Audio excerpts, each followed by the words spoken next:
back to trabaho naman bukas.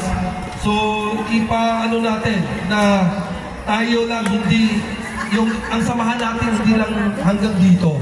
No? So, explain natin. So, invite natin yung iba, ito ng mga members natin na mag-participate ng ganito mga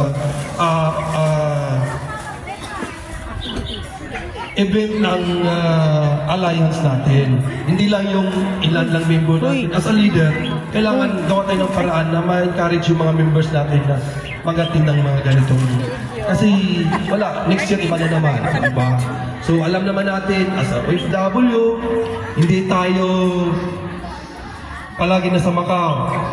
So hopefully by next year, wala na. So enjoy natin yung time na dito tayo, and then ang organization dito sumali sa alliance, so enjoy natin lahat. And then ito ang pinakamagandang banding sa alliance na na-meet natin yung ibang organization. So hindi lang hanggang dito, so I hope next year magkaroon din tayo pang ibang activity, hindi lang sa pag-funding, hindi lang sa team buildings.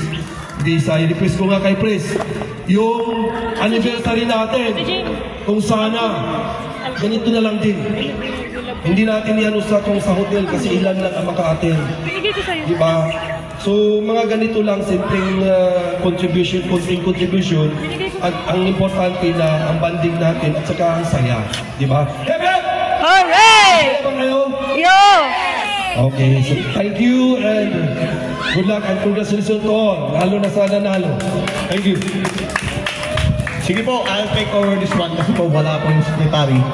Umuwi na siya kasi kailangan pa niyang maggupit. So I hope that we have succeeded with the goal of this Philcamps forecast. Our goal is to unleash your